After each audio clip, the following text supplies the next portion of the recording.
tidak akan pernah tahu siapa yang mencelakai dirimu. Kau akan hidup sengsara dengan kutuk seumur umur. Celakalah kau yang sedayu. Kakek yang tubuhnya gerak dan terbungkus nyala api itu tertawa panjang dan puas. Namun tawanya mendadak sontak lenyap ketika di langit ada cahaya putih disusul suara mengiang di kedua telinganya. Lama nyala, wakil para dewa di negeri Latana Silam. Kami memang menginginkan hukuman dijatuhkan atas diri Sedayu. Namun, bukan dengan cara seperti yang telah kau kerjakan. Pelaksanaan hukuman bukan berarti membakar dan menebar dendam. Apalagi, kau sadar sepenuhnya siapa adanya Sedayu dan siapa pula adanya makhluk berlumut yang kuberi nama Labahala itu. Si kakek menatap ke langit, lalu rapatkan kedua tangan dan diletakkan di atas kering, lututnya ditekuk sedikit. Wahai junjungan dari atas langit, mohon maaf kalau aku telah berkeliru bertindak, namun bukan maksud hati membakar dan menebar dendam. Kalau junjungan melihat keadaan diriku yang sengsara dan mengerikan begini rupa, hukuman apakah yang setimpal sebagai balasan atas kejahatan Sedayu terhadap diriku puluhan tahun silam? Selain itu, wahai junjungan, bukankah karena perbuatan Sedayu pula maka jimat hati dewa raib selama-lamanya tidak mungkin kembali lagi ke tangan para junjungan? Lama jangan, sebenarnya kami telah menyiapkan satu hukuman yang setimpal terhadap Sedayu.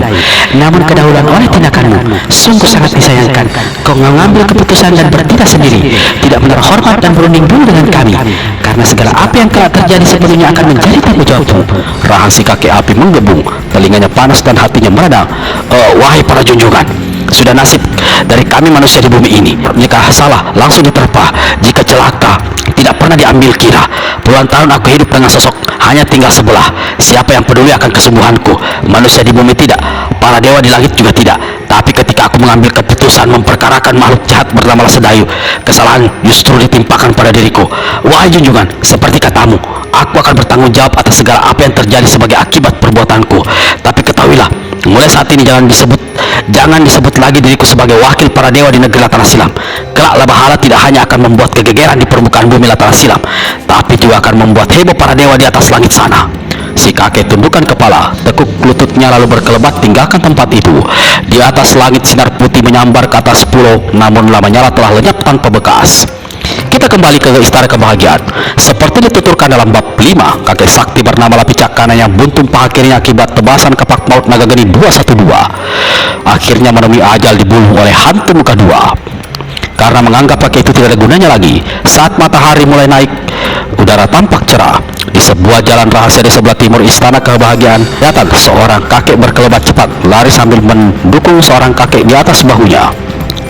Kakek yang berlari adalah hidung besar, sedang yang didukung sudah dapat ditebak ialah suling maut adanya. Seperti biasanya, sambil didukung suling maut, tiup suling tengkoraknya mengenang yang mengeluarkan suara sesender dan mengepulkan asap hitam. Suling maut, sambil berlari hidung besar berkata, ini kali pertama dan kali terakhir aku mendukungmu. Jangan samakan aku dengan Lapicakanan. Aku tidak sudi mendukungmu kemana aku pergi. Aku bukan keledai tunggangan. Suling maut, si kakek aneh yang tak pernah bicara menyerengai, lalu tiup sulingnya mengeluarkan suara sesember. Setelah itu dia bergumam berapa kali. Aku tahu kau marah. Wahai, terserah padamu. Apapun yang terjadi, apapun yang kau lakukan, jika urusan ini selesai, aku tetap tidak akan mau mendukungmu lagi. Sialan. Suling maut tiup lagi suling di tengkoraknya hingga asap hitam berkepulan. Tiba-tiba suling itu melesat ke arah wajah kakek berhidung besar. Kali tak ada kepulan asap, tapi ujung suling berkelebat mengarah mata kanan hidung besar. Hidung besar menggembor bala dan hantamkan tangan kanannya ke atas, siap memukul hancur suling yang ditancapi tengkorak itu. Kakek yang didukungnya menggumam keras, lalu gerakkan tangannya sedikit. Suling yang dipegangnya serta-merta melenceng ke kiri. Hantaman tangan hidung besar mengenai udara kosong. Untuk pertama kalinya suling maut keluarkan suara tawa aneh bergumam. Suling maut jahanam, keparat. Wahai, kau nak menusuk mataku, membuat aku picak seperti Lapicakanan, teriaklah hidung besar marah. Di belakang kedua orang itu, 4 orang lelaki bertubuh tegap mengenakan pakaian kulit kayu berbentuk jubah coklat dilengkapi kopiah tinggi juga berwarna coklat, berlari sebat membawa sebuah tandu terbuka. Pada bagian pertengahan tandu itu berbentuk kursi. Di atas kursi inilah duduklah raja di raja segala hantu, penguasa istana kebahagiaan yang disebut junjungan alias hantu muka dua. Kalian berdua di depan sana. Tiba-tiba hantu muka dua berseru pada dua kakek yang tengah bertengkar. Kita tengah menghadapi satu urusan besar. Jika tidak segera berhenti bertengkar, jangan salahkan kalau kepala kalian kupecahkan seperti aku memecahkan kepala Lapicakanan. Hidung besar kakek bernama Hidung Besar mengembang tambah besar. Mulutnya menggerutu lalu diam. Di atasnya, lasuling maut bergumam keras lalu tiup suling tengkoraknya. Di sebuah lereng bukit berbatu-batu, Hidung Besar hentikan larinya. Yang disebut sumur melintang seperti yang dikatakan oleh kakek itu ternyata adalah sebuah gua batu di lamping bukit sedalam 3 tombak. Sepanjang bagian dasar gua ada hamparan batu rata setinggi pinggul, hingga gua itu tidak beredanya merupakan sebuah pembaringan. Karena saat itu sinar sang surya berada di sisi lain dari lereng bukit, maka bagian dalam gua batu tersebut tidak terlihat jelas. "Wahai junjungan, hantu muka 2, ini sumur melintang, tempat aku meninggalkan pria yang seputih," berkatalah Hidung Besar, memberi tahu hantu muka 2. Hantu muka 2 memberi isyarat. 4 pengusung tandu segera turunkan tandu ke tanah. Sepasang mata hantu muka 2 membesar berbinar-binar. Tatapannya tidak beralih ke arah gua yang gelap. "Kau tunggu apa lagi Hidung Besar? Lekas keluarkan pria itu dari dalam sumur melintang. Pastikan dia masih berada di bawah pengaruh ilmu menjilat urat yang aku ajarkan padamu. Jangan khawatir junjungan, sampai saat ini dia pasti berada dalam keadaan tidak berdaya." Hidung Besar diam-diam merasa menyesal telah memberitahu bahwa pria angsa putih berada di dalam goa itu. Padahal sebenarnya dia sudah punya niat keji untuk mengumbar nafsu merusak kehormatan sang peri. Perlahan-lahan Hidung Besar turunkan lasuling maut ke dalam dukungannya. Lalu dia melangkah ke mulut gua, membungkuk, terus masuk merangkak sejauh setengah tombak. Begitu tangannya menyentuh 2 kaki, dia tidak segera menarik, tapi diusap-usapnya lebih dahulu. Usapannya naik ke betis. Nafas Hidung Besar memburu, dilanda nafsu. Hidungnya yang besar tambah mengembang. Kalau saja hantu muka 2 tidak ada di situ, pasti tangannya akan menggerayang lebih ke atas. Hidung Besar, apa yang kau lakukan berlama-lama di dalam sumur itu?" Hantu muka 2 berteriak, tidak sabaran. Sebentar wahai junjungan, sumur ini agak sempit," jawablah Hidung Besar yang disambut dengan suara tiupan suling sambar oleh lasuling maut. Kakek satu ini agaknya sudah tahu apa yang tengah dilakukan kawannya itu. Ketika menarik sepasang kaki itu dalam gelap, Hidung Besar merasa heran dan membatin. Aneh, mengapa sosok pria ini menjadi sangat berat? Waktu kakinya kupegang terasa kasar. Lalu mengapa betisnya seperti ada bulu-bulunya? Keras berotot, seharusnya halus dan lembut. Sesaat kakek berhidung besar ini berhenti menarik. Dia mengendus-gendus, lalu kembali berkata dalam hati, "Seingat sosok pria angsa putih menebar bau harum wangi. Saat ini aku seperti mencium bau keringat. Ada yang tidak beres." Walaupun hatinya kini mendadak merasa tidak enak, Hidung Besar kembali menarik 2 kaki. Ketika dia sampai di ujung sumur melintang, pada bagian terang dia melihat ke bawah, memperhatikan. "Wahai!" Hidung Besar berseru. Tampangnya berubah pucat, tanda terkejut amat sangat. "Hidung Besar, ada apa?" bertanya hantu muka 2. Lasuling maut turunkan sulingnya dari mulut, menatap tajam ke arah mulut gua. Kaki itu," jawablah Hidung Besar. Namun ucapannya terputus dan berubah menjadi jerit kesakitan setinggi langit ketika satu tendangan menghantam dadanya keras luar biasa. Darah menyembur merah dari mulut kakek itu. Karena sebagian mulutnya tertutup oleh hidungnya yang besar, maka muncratan darah bersibak membasahi separuh muka, leher, dan bajunya. Tubuh Hidung Besar terbanting ke lamping batu, lalu roboh terduduk di tanah. Mukanya sepucat kain kafan. Lasuling maut melompat 4 langkah menjauhi mulut gua sambil keluarkan suara bergumam. Hantu muka 2 berteriak marah, "Jahanam! Jahanam di dalam gua sumur melintang! Siapa kau?" 2 kaki yang terjuntai di mulut gua bergerak ke atas ke bawah, menimbulkan 2 gelombang yang angin deras, membuat semua orang yang ada di depan gua cepat-cepat menyingkir. Sesaat kemudian, orang yang di dalam gua itu melompat keluar sambil tertawa bergerak. "Kurang ngajar, pendekar dosa tuduh sableng. Kau rupanya!" teriak hantu muka 2 marah. Walau marah, namun diam-diam hatinya jadi tidak enak. Maksud kedatangannya jauh-jauh ke tempat itu adalah untuk menemui pria angsa putih, musuh besarnya. Tapi kini yang keluar di dalam sumur melintang itu adalah orang lain yang juga merupakan musuh besarnya, yang selama ini telah berkali-kali ingin dibunuhnya. Hantu muka 2 memandang mendelik pada lasuling maut, lalu pada Hidung Besar dan membentak, "Hidung Besar, bagaimana bisa pemuda orang jahanam, asing jahanam ini yang ada di dalam sumur melintang? Mana pria angsa putih yang kau katakan itu? Kalian mempermainkan aku, ha?" Wajah hantu muka 2 depan belakang langsung berubah menjadi wajah-wajah raksasa menggidikan. Sepasang matanya mendelik pada 2 kakek di depannya. Lasuling maut hanya gembungkan mulut lalu bergumam, membuat hantu muka 2 tambah marah. Hidung Besar gelengkan kepala dan dengan dada sesak dia coba membuka mulut. hendak menjawab, tapi yang keluar dari mulutnya bukan ucapan, melainkan semburan darah. Di depan gua, orang yang barusan melompat keluar tegak dengan kaki terkembang, tangan dilipat di depan dada, dan mulut sungingkan seringai mengejek. Suara tawa lalu keluar dari mulutnya. Mula-mula perlahan, lalu mengeras, seperti disaksikan semua orang yang ada di situ. Orang ini memang adalah pendekar 212 Wiro Sableng. Hei, hantu muka dua, sungguh sial nasibmu. Maksud hati mencari peri, tak taunya hanya datang mencari mati. Rahang hantu muka dua mengembang.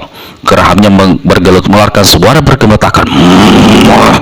Pemuda asing, jangan bicara sombong di hadapan raja di raja segala hantu, penguasa tunggal istana kebahagiaan. Aku memang sudah lama mencarimu.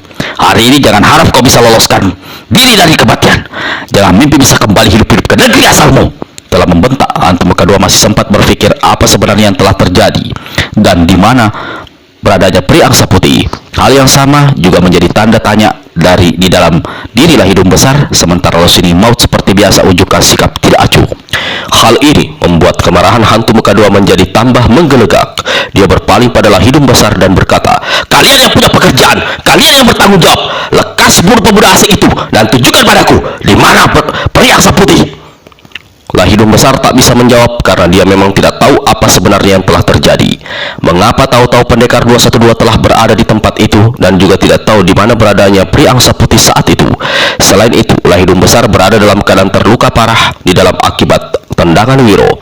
Nafasnya menggap-menggap dan tulang dada serta beberapa iganya ada yang hancur. Dalam keadaan seperti itu, tiba-tiba ada suara perempuan berseru, "Hantu muka dua, kau mencari diriku?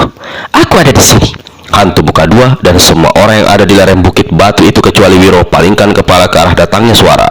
Di atas sebuah batu besar di tempat ketinggian, kelihatan peri angsa putih tegak di samping Lai Putih angsa raksasa tunggangannya.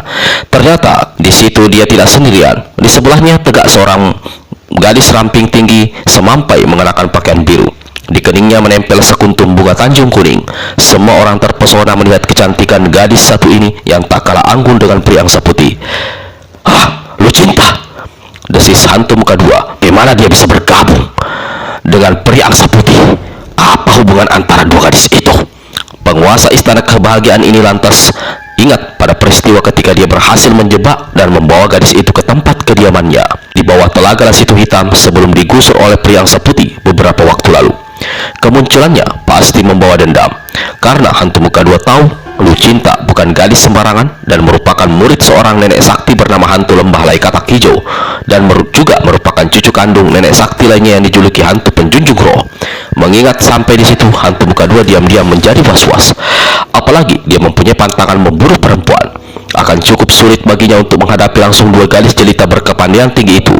Dia memandang berkeliling, menghitung jumlah orang dan mengukur kekuatan di pihaknya. Walau dia tidak meremehkan kemampuan dua kakek sakti yang ada bersamanya, namun hantu muka dua tetap saja merasa khawatir.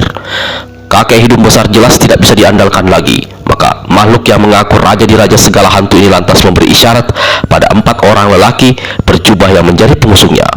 Melihat tanda ini, keempat orang itu segera keluarkan suitan keras 2 kali berturut-turut. Hanya beberapa saat setelah suitan menyentak keras, maka 3 sosok berkelebat dan muncul tegak di samping hantu muka dua. Sosok pertama adalah seorang nenek berkaki pendek sebelah, mengenakan pakaian kulit kayu warna-warni. Walau dia jelas berambut panjang riap-riapan dan memakai anting di 2 telinganya, namun perempuan tua ini di bawah bibirnya ditumbuhi bulu-bulu menyerupai kumis lelaki. Yang angkernya dari nenek ini ialah ia mempunyai sepasang tangan berkuku panjang berwarna hitam dan dilebati rambut-rambut hitam bercingkrak. Si nenek adalah salah satu kaki tangan hantu muka dua yang dikenal dengan julukan si pembedol usus. Julukan ini sesuai dengan kebiasaannya selalu membunuh lawannya dengan cara merobek perut membetot usus. Peri angsa putih yang mengenali siapa adanya nenek satu ini diam-diam merasa terkejut karena tidak menyangka si nenek yang selama ini memang tidak disenangi oleh para peri dan dewa ternyata telah bergabung di istana kebahagiaan menjadi kaki tangan hantu muka dua. Orang kedua adalah seorang lelaki separuh baya yang mukanya diberi pupur tebal, alis terang dan kincu merah mencorong. Rambutnya keriting aneh, panjang menjulai sampai bahu. Walau dia mengenakan pakaian laki-laki, namun sikap tingkahnya seperti perempuan. Sebentar-sebentar tersenyum dan memantik-matik rambutnya. Di hidungnya dia memakai sebentuk subang bermata yang memancarkan cahaya berkilat-kilat. Sesekali dia mengerling ke arah pendekar 212, Wiro Sableng, dan kedip-kedipkan matanya, lalu mencibir pada Lasuling Maut yang memperhatikannya dengan pandangan mengejek sambil keluarkan suara bergumam.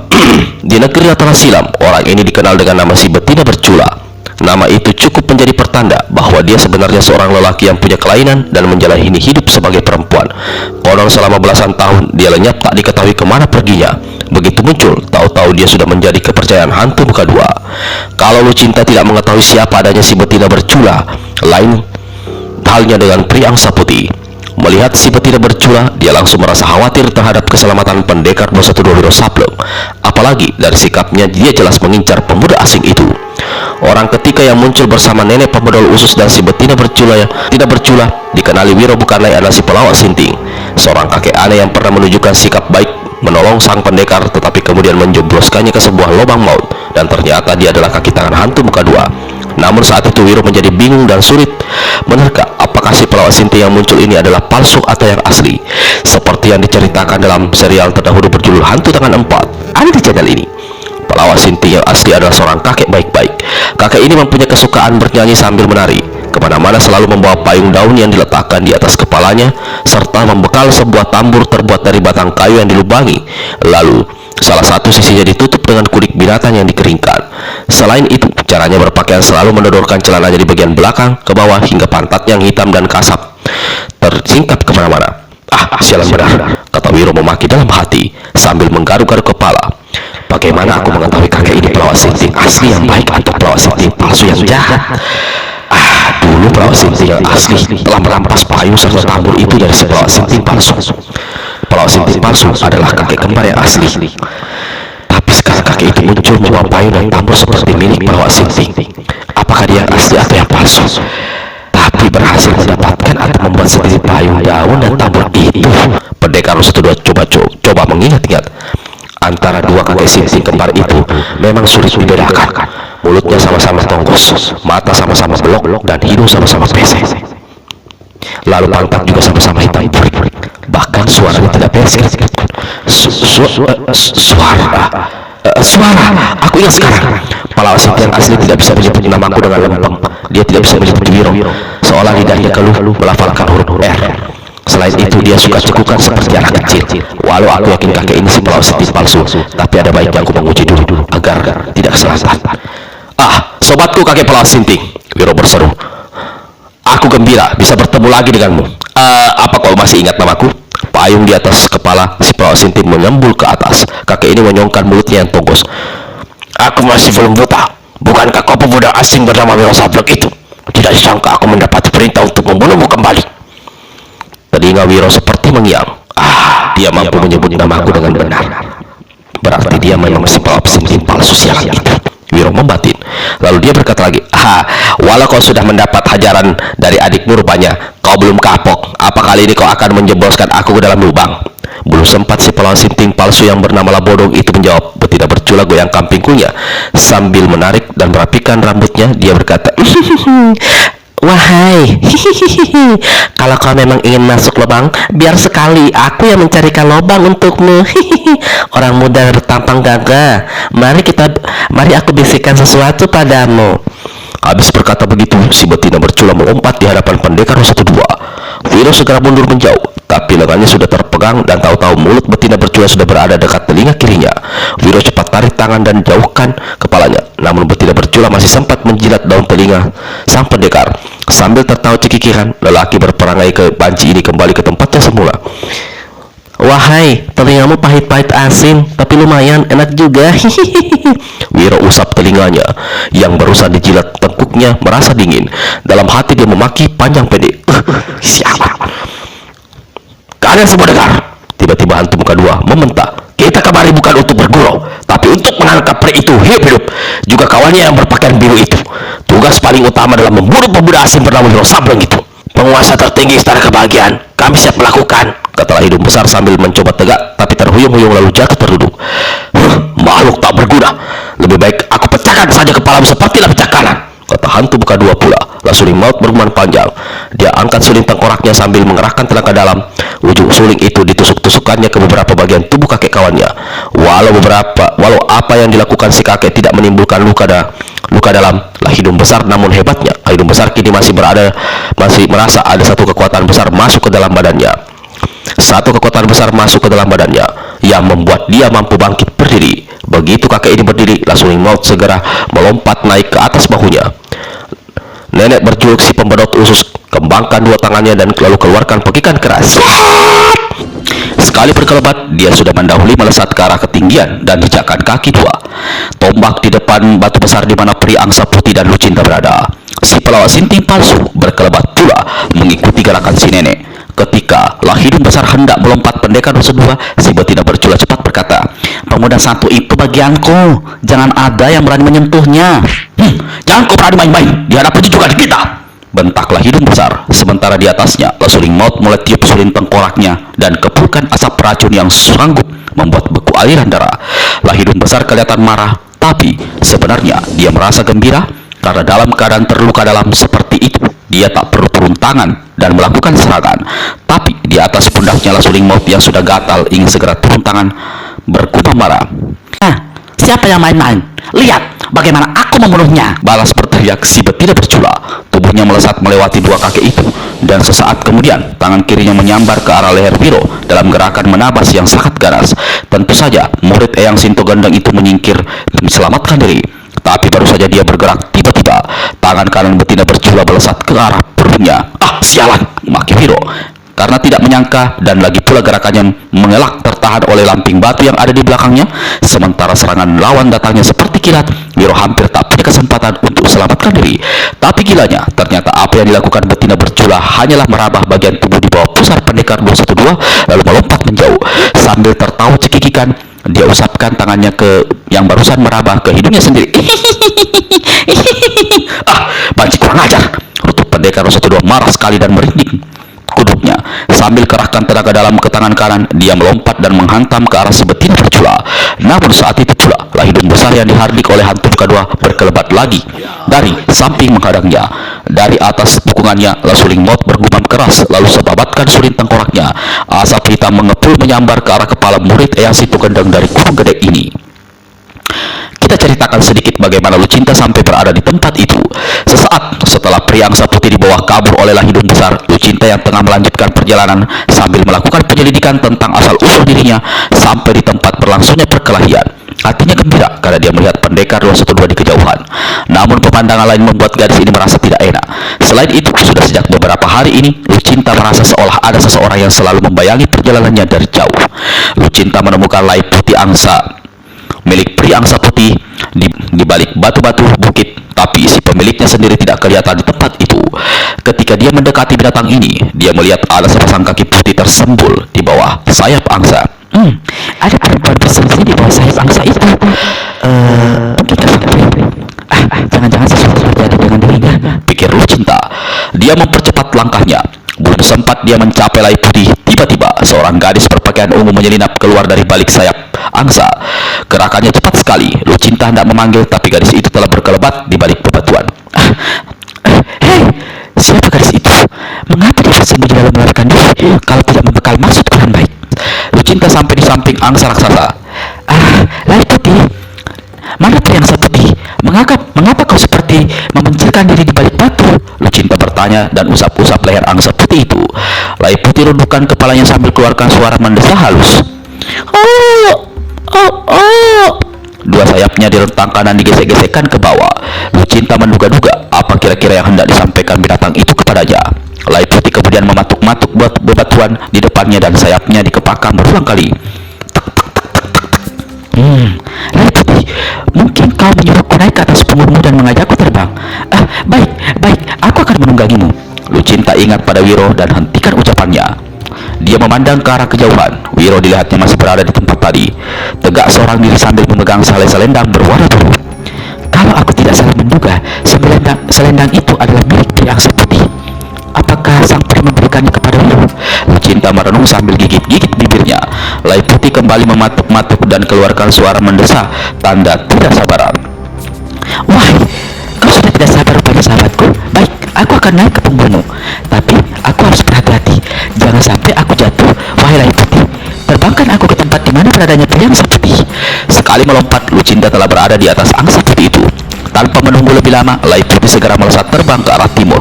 Wiro yang berada di bawah tempat melihat Lai Putih sempat melihat Lai Putih bertanya-tanya, siapa adanya penunggang berbaju biru yang jelas bukan pria angsa putih adanya. Selagi dia bertanya-tanya seperti itu, tak lama kemudian Wiro melihat seekor kura-kura terbang melintas di udara. Dari arah yang ditujunya, agaknya kura-kura itu mengikuti angsa putih dari kejauhan. Wiro sudah tahu siapa adanya penunggang kura-kura itu, yakni bukan lain darah cantik bernama Lucilita. Saat itu Wiro ingat dan ingin sekali menemui dua temannya, yaitu naga kuning dan setan ngompol. Pada saat ditinggal mereka masih menunggu obat yang diberikan oleh hantu raja obat agar tubuh mereka juga bisa dibesarkan seperti keadaannya sekarang. Namun akhirnya Wiro mengambil keputusan untuk segera menuju ke istana kebahagiaan karena dia sangat mengkhawatirkan keselamatan pria angsa putih. Selain itu, dia hendak mencari kejelasan mengenai siapa sebenarnya orang yang hendak meracuninya dengan bunga mawar kuning, pria angsa putih atau Lucilita. Sebelum meninggalkan tempat itu menuju istana kebahagiaan yang menjadi sarang hantu muka dua, orang bermuka panah liat hitam yang olehlah hidung besar dan kawan-kawan diduga adalah penolong budiman telah lebih dahulu meninggalkan tempat itu. Seperti Wiro, dia pun hendak menuju istana kebahagiaan. Namun sepanjang jalan dia selalu melihat ke udara, memperhatikan angsa putih yang terbang ditunggangi gadis berpakaian biru. Sambil lari dia membatin. Setiap dia membatin, detak jantungnya mengeras dan hatinya berdebar. Sayang, aku tidak sempat melihat wajah perempuan yang terbang bersama angsa putih itu. Melihat keadaan tubuhnya, mungkin dia gadis yang selama ini mencari. Wahai, kalau saja para dewa dan aku bisa melakukannya, mungkin dari tempat puluhan tahun ini bisa terobati. Bagaimana aku harus melihatnya sebelum kematian menjadi bagianku. Sepasang mata orang aneh ini tampak berkaca-kaca. Ketika dia memandangi lagi ke udara, lihatnya ada seekor kura-kura raksasa terbang mengikuti angsa putih di kejauhan. Ternyata Lai Putih membawa Lucilita ke lereng bukit di mana terletak sumur melintang. Bagaimanapun cerdiknya angsa putih itu, namun tak mungkin baginya untuk memberitahu bahwa pria angsa putih ada di dalam gua itu. Binatang ini hanya hinggap di lereng batu yang hendak sambil sesekali menjulurkan kepalanya ke arah gua dan keluarkan suara menguik halus. Karena terselindung oleh satu batu besar, Lucilita tidak dapat melihat mulut gua. Selagi dia berpikir-pikir, coba mengertikan petunjuk apa yang berusaha diberikan oleh angsa putih itu, tiba-tiba di bawah sana lihatnya Wiro berlari mendaki lereng bukit berbatu-batu. Saking gembiranya, gadis ini hendak berseru memanggil sang pendekar. Namun maksudnya dibatalkan ketika di salah satu lamping bukit sebelah barat dia melihat sosok hitam mendekam memperhatikan. Ketika dia memandang kejurusan itu, orang di balik batu segera menyelinap menghilang. Pasti orang itu mengikutiku sejak beberapa hari ini, kata Lucilita dalam hati.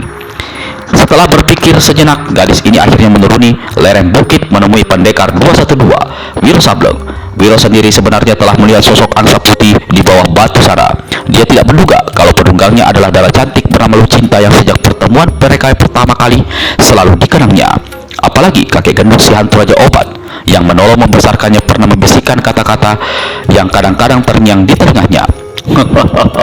Ratusan orang akan jatuh cinta pada gadis itu, tapi hanya satu pemuda yang berkerang di hatinya, yaitu kau. Aku sedang bertemu dengan Wiro. Apa yang kau lakukan di tempat ini? Tanya Lucilita. Aku juga gembira bisa melihatmu lagi. Kau sendiri, apa yang kau lakukan di sini? Kau datang menunggangi angsa milik pria angsa putih, ujar pendekar 212. Agaknya kita tengah mencari orang yang sama, pria pemilik angsa itu. Pria itu ditawan dan dibawa kabur oleh anak buah hantu muka dua. Aku tengah dalam perjalanan menuju istana kebahagiaan, sarangnya hantu muka dua, menerangkan Wiro. Lucilita terkejut mendengar penjelasan Wiro. Angsa putih itu secara aneh menurunkan aku dari bukit ini. Berkali-kali dia menjulurkan kepalanya ke arah sana. Aku tidak tahu, tapi agaknya dia berusaha memberitahukan sesuatu. Wiro memandang ke arah yang ditunjuk Lucilita. Seperti si gadis, pandangannya juga terhalang oleh batu besar di lamping batu. Ada satu hal yang ingin kukatakan. Seseorang mengikutiku sampai di lereng bukit batu ini, memberitahu Lucilita. Aku tahu. Aku melihatnya dari bawah. Seorang penunggang kura-kura terbang. Aku kenal orangnya, seorang gadis bernama Lucilita. Kalau begitu, ada dua orang yang mengikutiku, kata Lucilita pula. Lalu gadis ini menunjuk ke arah kejauhan dan menceritakan tentang sosok hitam yang dilihatnya. Tidak ada siapa-siapa di situ, kata Wiro memperhatikan. Orang itu sejak beberapa hari ini menguntitku. Pasti dia mempunyai maksud tidak baik. Gadis penunggang kura-kura itu juga tidak kelihatan lagi. Aneh. Kalau begitu, kau harus berhati-hati, kata Wiro. Lalu dia memperhatikan gerakan-gerakan yang dibuat oleh angsa putih. Binatang itu selalu menjulurkan kepalanya ke arah batu besar di bawah sana. Coba ku selidiki. Mungkin ada sesuatu di balik batu besar itu. Apakah kau mau membawi sesuatu? Wiro bertanya sambil mendongak, berusaha membawi aliran udara. Aku seperti mencium bau harum, kata Lucinta. Betul, itu adalah harum tubuh dan pakaian pria angsa putih, kata Wiro pula. Kau tunggu di sini, aku akan memeriksa ke balik batu besar itu. Sambil memperhatikan, Wiro menuruni lereng bukit. Dalam hati, Lucinta berkata, sedekat mana hubungan pemuda itu dengan pria angsa putih? Bagaimana pula dia bisa mengenali harum bau tubuhnya dan pakaian sang peri? Wahai, mengapa aku berpikir sampai ke situ? Kalaupun antara mereka ada jalinan hubungan tertentu, kurasa wajar-wajar saja. Bukankah peri bermata biru itu sangat cantik dan baik budi perilakunya? Lucinta termangu sesaat. Dia tersentak ketika mendengar teriakan Wiro dari dalam balik batu. Lucinta, lekas kemari! Aku menemukan pria angsa putih!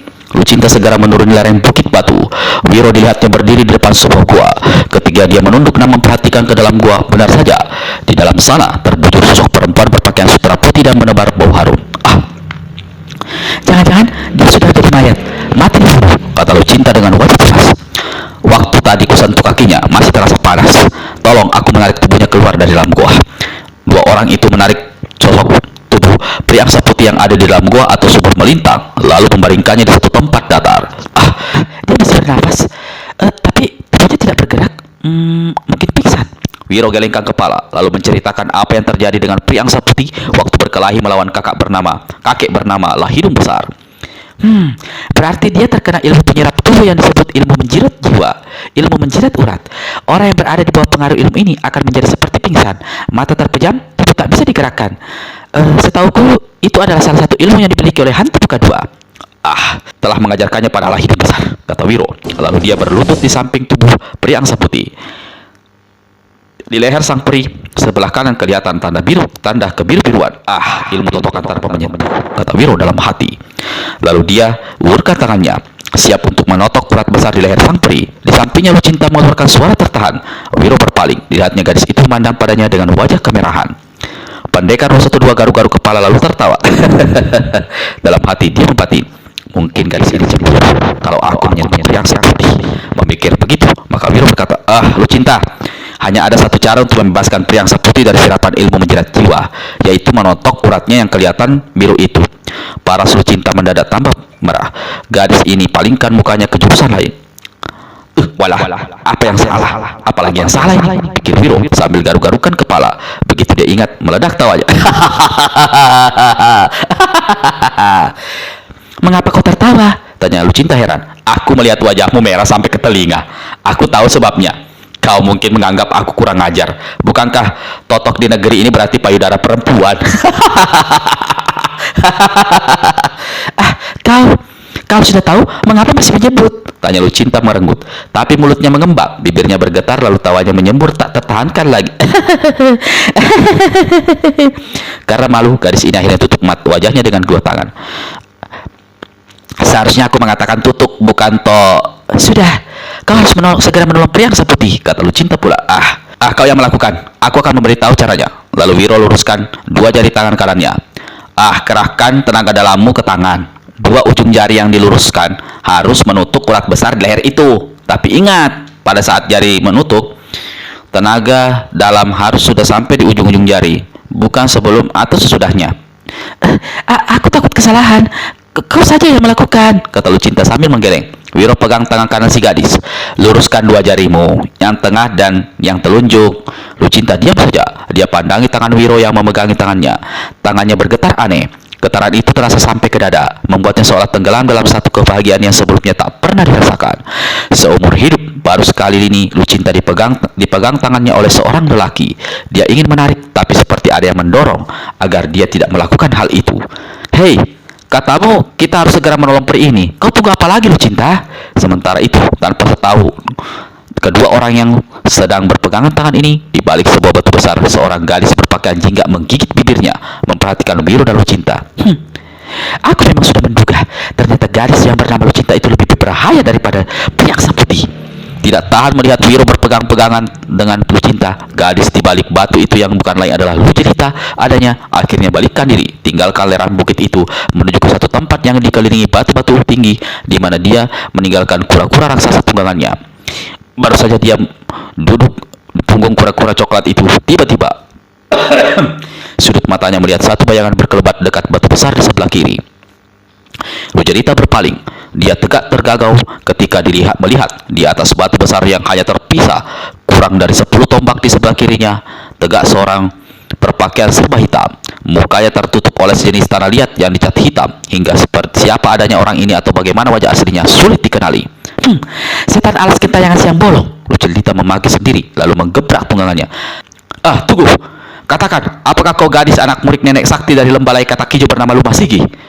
Karena masih berada dalam keadaan kesal, Lucerita yang biasanya genit dan pandai merayu itu menjawab seadanya. Setan hitam di siang bolong, kalau bertanya tentang katak, jangan bicara denganku, tapi bicara dengan kodok. Habis berkata begitu, Lucerita tepuk keras-keras punggung lay coklat kura-kura tunggangannya. Binatang ini serta-merta melesat ke udara, meninggalkan sosok hitam di atas batu sana. Kembali pada Wiro dan Lucinta. Sekarang alirkan tenaga dalammu. Lucinta bukannya melakukan apa yang dikatakan Wiro, tapi malah pandangi pemuda itu dengan matanya yang bening bagus. Dipandangi seperti itu, pendekar kita jadi bingung sendiri. Kalau begini sampai pagi tidak akan jadi-jadi aku menolong pria yang seputih. Lalu Wiro kerahkan tenaga dalamnya. Aliran hawa sakti itu menyusup masuk ke dalam 2 jari Lucinta. Begitu ujung jari si gadis bergetar, tanda tenaga dalam yang dialirkan sudah mencapai ujung-ujung jari, Wiro segera tusukkan jari-jari itu ke bagian leher pria yang seputih yang kebiru-biruan. Saat itu juga pria yang seputih buka sepasang matanya yang biru. Dia melihat ke langit, lalu melihat Lucinta, dan terakhir sekali pandangannya membentur Wiro. Di mana aku? Apa yang terjadi? Wahai Lucinta. Pria yang seputih bangkit dan duduk. Matanya kemudian melihat tangan Wiro yang masih memenggangi tangan Lucinta. Lucinta cepat-cepat menarik lengannya, sementara Wiro coba tersenyum sambil garuk-garuk kepala. Dilihatnya paras pria yang seputih berubah.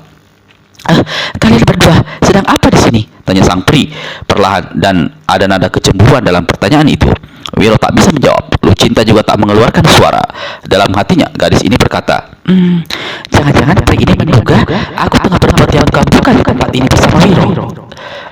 Wiro, bagaimana kita bisa berada di sini? Pria yang seputih kembali bertanya. Nanti saja aku ceritakan. Sekarang kita harus melakukan sesuatu untuk menjebak orang yang membawamu kemari. Kau dan Lucinta sembunyi di balik bebatuan itu, biar aku yang masuk ke dalam gua itu.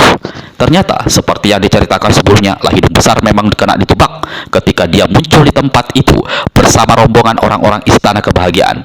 Bukan saja dijebak, malah dadanya sempat dihantam tendangan pendekar 212 Sable. Sekarang kita ikuti apa yang terjadi dengan Lucinta dan pria yang seputih. Begitu nenek si pembedol usus dan pelawak sinting berkelebat ke hadapan mereka, Lucinta segera menyongsong dengan suara lembut. Dia menegur, sepasang kakek dan nenek, kami tahu kalian adalah orang baik-baik. Di dalam hati kalian pasti ada apa yang dinamakan kasih sayang. Lalu mengapa tega hendak menyerang kami? Kalau hanya karena alasan kalian adalah kaki tangan hantu kedua dan mengharapkan imbalan jasa berupa harta dan kedudukan, ketahuilah kalian telah tertipu. Imbalan kasih sayang tidak sebagus dan seindah imbalan kejahatan. Bukankah lebih baik kalian meninggalkan tempat ini, meninggalkan istana kebahagiaan dan hantu kedua, berbuat baik di jalan yang penuh kasih antar sesama? Nenek berkumis halus pandangi Lucinta sesaat sambil menuding. Dengan telunjuk kanan-kanannya dia tertawa cekikikan. Aku yang sudah tua hendak dibeli pelajaran oleh seekor secunguk hijau. Sungguh menggelikan. Di ujung kematian kau masih bisa bersyair, wahai gadis yang keningnya ada bunga Tanjung. Di sebelah si nenek, kakek bernama si pelawak sinting menyahuti. Tapi sahabatku, syair gadis itu lumayan bagus. Bisa kujadikan bahan nyanyian pengiring tarianku. Lalu kakek ini pukul tamburnya dan menari berjingka-jingka dan mulai menyanyi. Na na na na na ni ni ni ni ni na na na na na ni ni ni ni ni. Pria yang seputih yang tidak sabaran melihat kelakuan kakek ini segera membentak. Pelawak sinting, adik kembarmu pernah memberi pengampunan padamu. Pemuda asing bernama Wiro Sableng itu tempo hari juga batal dari niat membunuhmu. Nyatanya kau tidak kapok, masih memalsukan diri sebagai pelawak sinting dan masih jadi kaki tangan hantu kedua. Hari ini biar aku yang memberi pelajaran padamu agar kau bisa kapok seumur hidup. Na na na na na ni ni ni ni ni. Si pelawak sinting bernyanyi lalu mencibir. Pria yang seputih, tempatmu di langit di atas sana. Mengapa turut campur urusan orang di negeri tanah silam? Wahai kakek bernama pelawak sinting, di dalam hati otakmu aku yakin tidak ada kesentingan. Di dalam hatimu pasti ada kasih. Jangan lihat siapa adanya peri sahabatku ini, tapi dengar apa yang diujarnya. Pergilah dari sini sebelum terlambat. Pahlawan Sinting, jangan dengar ucapan gadis berbau busuk ini, bentak si pembedol usus. Habis membentak, dia langsung menerjang Lucinta. Tangan kanan yang hitam dan berbulu panjang melesat ke arah perut si gadis. Dari cara orang menyerang, jelas nenek ini hendak membedol usus perutnya. Lucinta masih sempat menarik nafas dalam tanda kecewa. Lalu dia cepat melompat ke samping, menghindarkan diri dari serangan si nenek. Tapi alangkah kagetnya gadis ini ketika tangan kanan si pembedol usus meluncur tambah panjang seolah bisa dijulur. Lucinta terpekik kaget. Nah, ni,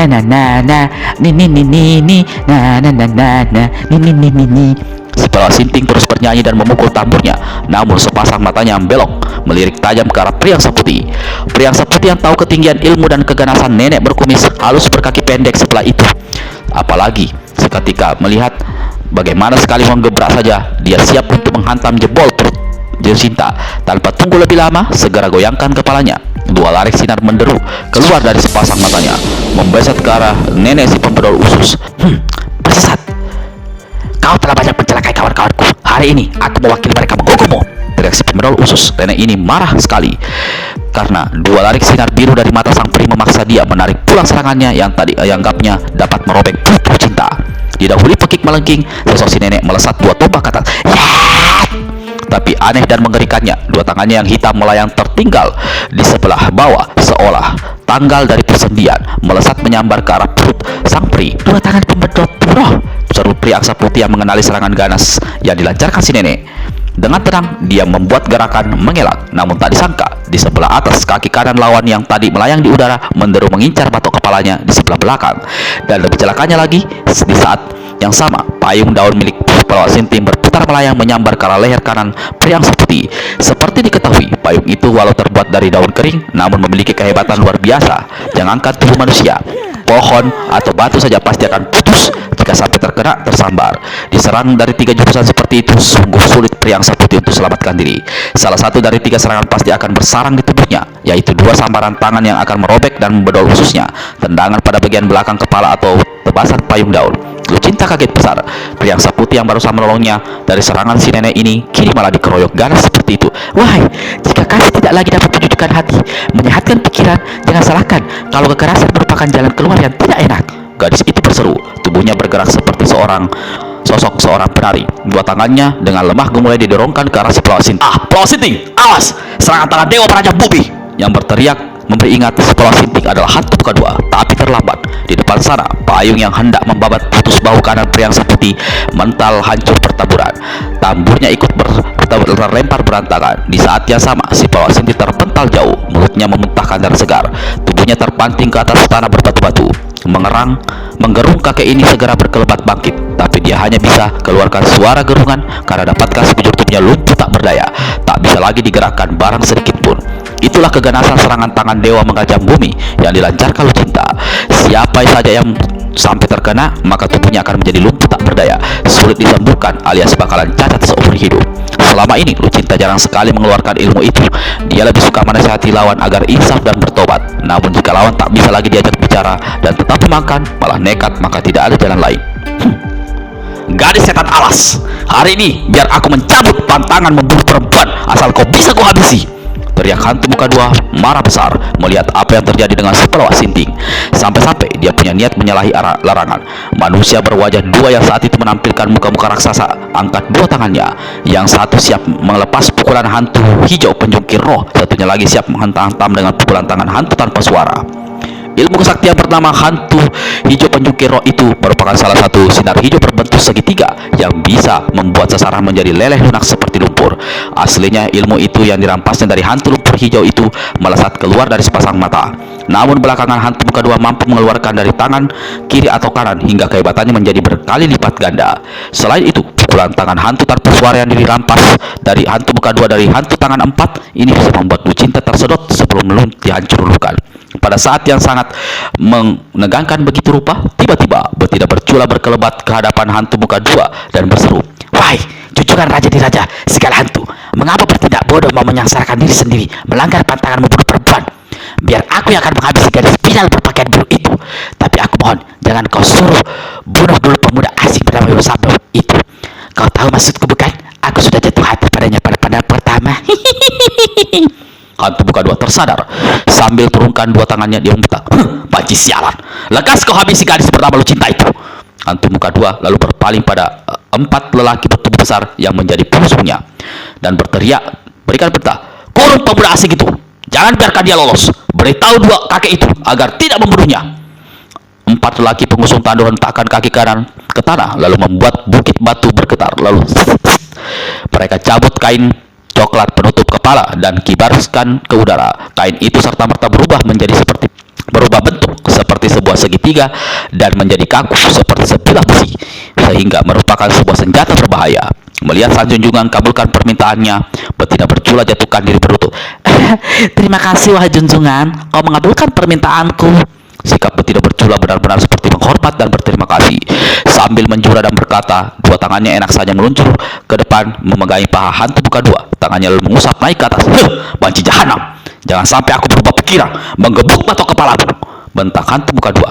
Betina bercula cepat berlompat bangkit tersenyum cengengesan sambil usap-usap rambutnya yang keriting lalu tertawa cekikikan.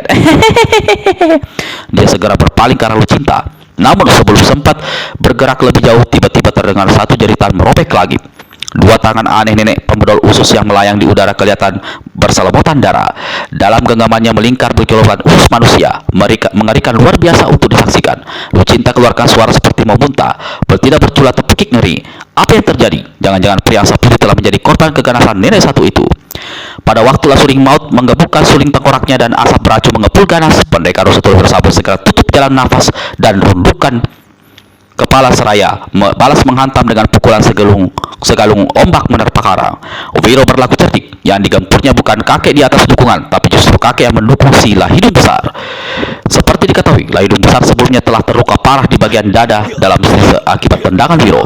Tulang dada dan beberapa iganya remuk. Walau dia telah diberi tambahan kekuatan oleh Lasuling Maut, namun keadaan lukanya yang cukup parah membuat Lahidung Besar hanya bisa bertahan selama 4 jurus.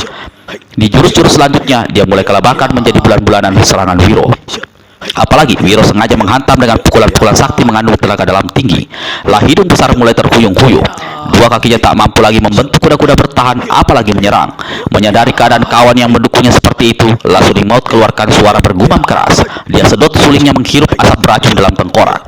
Lalu asap itu disemburkannya berulang kali ke arah pendekar satu dua. Sambil menyembur, tangan kanannya bergerak menghantam suling tengkorak. Sesekali tubuhnya melesat ke udara lalu menukik kelancarkan serangan berupa gebukan yang selalu diarahkan ke kepala Wiro.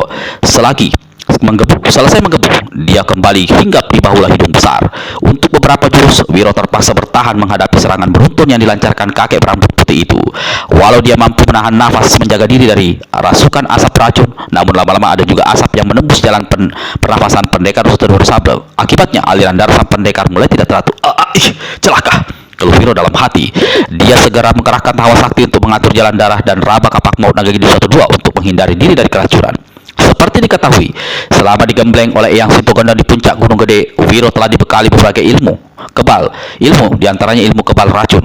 Namun kehebatan luar biasa dari asap tengkorak Lasuling Maut masih sanggup menembus benteng pertahanannya, walau tidak sampai membuat dirinya jatuh celaka. Lasuling Maut memang bukan kakek sembarangan. Kakek yang tidak mampu berjalan jauh dengan kakinya sendiri itu juga tidak bisa bicara ini dan tidak juga bisa bicara ini. Satu kali berhasil menipu Wiro. Ujung sulingnya membeset di bahu kiri sang pendekar. Baju putih pendekar 1-2 robek besar. Kulit bahunya ikut terkelupas. Darah mengucur di saat yang sama. Kakek itu menyembur ke depan. Asap putih beracun mendabrak ke arah wajah Wiro. Sambil menutup jalan nafas, Wiro jatuhkan diri berlutut. Tangan kiri lepaskan pukulan sinar matahari diarahkan pada Lasuling Maut. Selagi cahaya putih menyilaukan dan panas berkiblat di udara, Wiro berguling ke tanah lalu bangkit. Dia hanya tinggal setengah langkah di hadapan Lahidung Besar. Kakek Lahidung Besar ini menggertak beringas. Kaki kanannya diangkat dan untuk menendang kepala Wiro. Justru ini adalah satu kesalahan besar. Dalam keadaan semakin lemah seperti itu dan masih mendukung kawannya di atas bahu, dia kehilangan keseimbangan. Bukan saja tendangannya tidak mengenai sasaran, tapi ketika Wiro keluarkan jurus silat bernama ular gila membelit pohon, menarik gendewa yang diwarisinya dari tua gila di Pulau Andalas, lah hidung besar tak mampu lagi selamatkan diri. Lah suring maut yang tahu bahaya serta merta melompat dari selamat dan hinggap di atas sebuah batu besar dengan mulut menggembung keluarkan suara menggumam. Mata melotot memperhatikan apa yang terjadi dengan temannya. Saat itu, Wiro berhasil menangkap pinggang hidung besar. Ketika dia siap menjotos si kakek di arah hidungnya yang besar, tiba-tiba matanya melihat bahaya besar mengancam Priang Saputi. Dua tangan aneh si pembedol usus melayang di udara siap untuk merobek perut dan membedol usus pria itu tanpa terelakkan. Di saat yang sama, serangan payung berputar dan tendangan kaki di belakang kepala datang pula dengan segala keganasannya. Walau serangannya di kepala dapat dielakkan dengan merunduk cepat dan serangan payung dihancurkan oleh Lucinta, namun serangan dua tangan aneh yang mengapung di udara tak mungkin dihindarkan. Sesaat lagi, dua tangan si pemberol usus akan merobek perut Priang Saputi dan membetot semua isi yang ada di dalamnya. Tiba-tiba, sesosok tubuh melayang di depan tubuh sang peri. Di atas sana, si pemberol usus berseru kaget. Dia tak mampu menahan gerak dua tangannya mengapung dalam. Terdengar suara robeknya perut menyusul jeritan setinggi lagi. Priang Saputi berjajar ke belakang, lalu terpekik dan memandang ke bawah ke arah perutnya. Muka yang barusan pucat seperti mayat jadi berdarah ketika menyadari bahwa bukan perutnya yang robek dan bukan ususnya yang bergelantungan dari genggaman dua tangan di depan sana. Sosok yang tadi melayang di depan sang peri roboh di tanah. Itulah tubuh kakek yang bernama hidung besar yang tadi dilemparkan Wiro untuk membentengi, melindungi Priang Saputi dari serangan dua tangan si nenek pembedol usus. Tiga orang menggurung marah menyaksikan kejadian itu. Yang pertama tentu saja pemilik dua tangan yang kesalahan menjebol perut dan membunuh kawan sendiri, yaitu si nenek pembedol usus. Yang kedua adalah hantu bukan dua, dan yang ketiga adalah kakek berambut putih Lasuring Maut. Karena tidak mampu lagi berjalan atau berlari dengan kaki sendiri, kakek ini gulingkan dirinya ke tanah sambil menggelinding dari lereng batu. Dia lemparkan tongkat tengkoraknya ke arah pendekar Rostoro Sable. Saat itu, Wiro yang telah kerasukan oleh asap hitam beracun di samping terkesikap sendiri melihat apa yang terjadi pada hidung besar yang tadi dilemparkannya. Dia baru sadar kalau dirinya diserang orang pada saat suling tengkorak itu hanya tinggal 3 jengkal lagi dari pelipis kirinya. Pada saat yang genting itu, tiba-tiba di balik batu besar samping kiri melesat satu bayangan hitam. Luar biasa sekali gerakan orang itu karena dia mampu menangkap suling tengkorak yang sesaat lagi akan menghantam kepala pendekar 102. Wiro melegok kaget, berpaling, didapatkan dirinya berhadapan-hadapan dengan seorang yang berpakaian serba hitam. Wajah orang ini tertutup sejenis tanah liat yang juga berwarna hitam. Makhluk hitam. Aku tidak tahu kau ini setan kesiangan atau manusia sepertiku. Yang aku tahu kau barusan telah menyelamatkan jiwaku. Aku berhutang budi nyawa padamu. Aku mengaturkan terima kasih. Wiro lalu membungkuk dalam-dalam. Tangan hitam yang mencekal suling tengkorak berat meremas secara aneh. Suling dan tengkorak hancur berkeping-keping. Asap hitam mengepul tapi sudah kehilangan racun jahatnya. Astaga! Pendekar Sutudha tercekak kaget. Sahabatku, aku melihat sendiri. Kau menghancurkan suling dan tengkorak itu dengan ilmu mematah tulang bernama Kopo.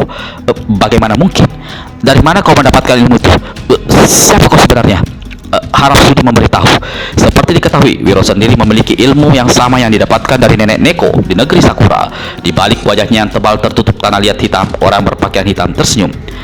Kau menyebutnya ilmu Kopo, aku menamakannya ilmu kepeng. Mungkin bersumber dari orang dan negeri yang sama. Sambil bicara, si hitam itu lalu memandang pada kejurusan Priang Saputi dan Lucinta. Wahai sahabat, sebenarnya aku ingin sekali menemui salah seorang di antara kalian di sini.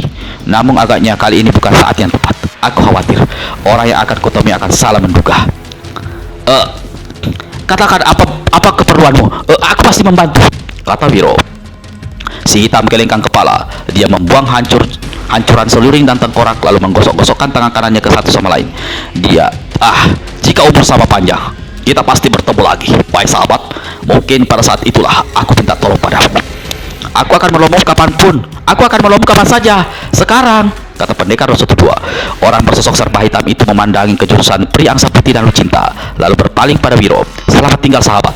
Baru saja dia berucap, sosoknya lantas berkelebat lenyap. Luar biasa cepat gerakannya, jar Wiro sambil garuk-garuk kepala. Saat itu tiba-tiba Lucinta berlari dari ketinggian lereng bukit di sana, disusul oleh Priang Saputi. Wiro, orang serba hitam tadi, dia selama ini menguntit membayangi aku. Astaga, mengapa kau tidak cepat memberitahu? Ujar Wiro pula. Dia sudah pergi. Tapi jika melihat caranya bicara dan bagaimana dia berusaha menyelamatkan diriku, aku punya dugaan dia tidak bermaksud jahat padamu. Lalu, mengapa dia selalu mengutitku? Mungkin itu satu hal yang harus kau selidiki. Siapa tahu dia ada sangkut pautnya dengan masalah yang tengah kau selidiki tentang asal usulmu. Berubahlah palas Lucinta mendengar ucapan Wiro. Suaranya bergetar ketika berkata, Kau mungkin benar. Kalau begitu, aku akan mengejar ke jurusan dia lenyap tadi. "Ah, jangan. Jika dia punya kepentingan, pasti dia yang akan mencarimu. Lagi pula, urusan di tempat ini belum selesai. Apakah kau akan meninggalkan aku begitu saja?" Lucinta tertegun karena tidak menyangka ucapan itu akan keluar dari mulut pemuda yang selama ini diam-diam selalu dikenangnya. Ketika Wiro berucap begitu, Priangsa Putih sampai pula di tempat itu. Gadis bermata biru ini seperti Lucinta juga, jadi tertegun mendengar kata-kata Wiro itu. Namun dasar perasaan mereka saling berbeda. Kalau Lucinta tertegun saking gembiranya, maka Priangsa Putih tertegun karena tiba-tiba saja muncul rasa cemburu di belubuk hatinya.